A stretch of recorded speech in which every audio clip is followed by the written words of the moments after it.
Our challenges are so great. We have a population explosion in Indonesia.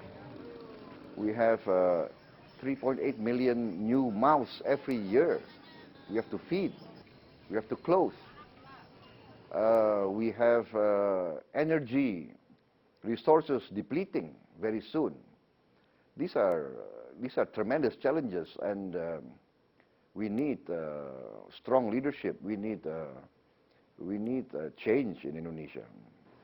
Well, it's an open secret that some people fear you, and you perhaps still have this image of a hard military man. Is that image justified? I don't think so, but a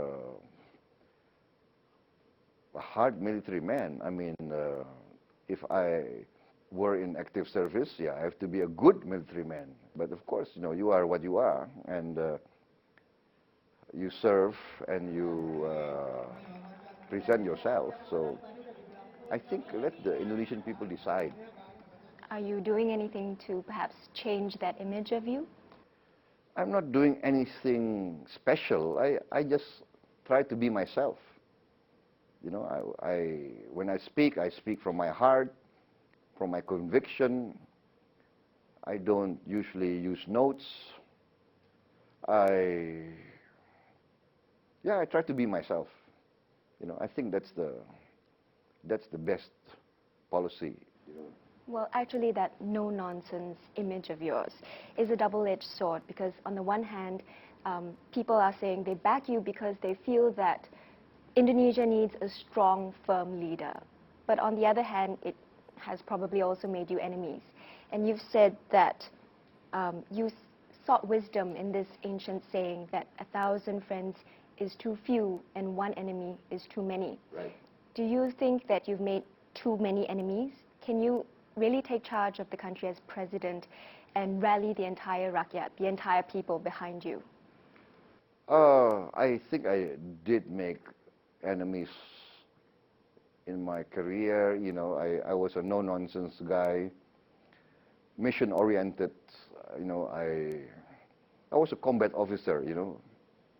Once you've been in combat, you don't really think too much about ceremonies and niceties, and so I think on that case I was a bit too abrasive.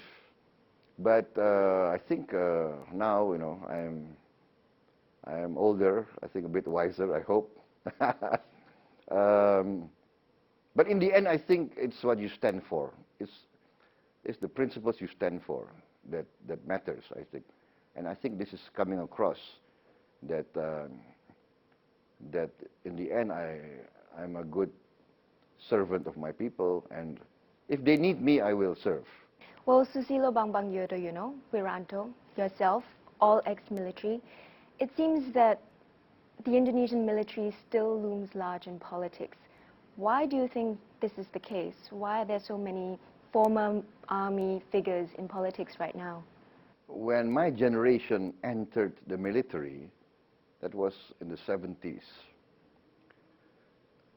the military of Indonesia had very high prestige. The Indonesian National Army, the TNI, was a liberation army. It was an army of liberation. And it was a people's army. And I think the Indonesian society respected that. Majority of Indonesian people, in the end, in a critical situation, will look to the army as a unifying force. And you think this is still the case 14 years since they've experienced democracy? Well, all the surveys and the research say that the majority of the Indonesian people, they still believe in the loyalty, the credibility of the TNI, the Indonesian National Army.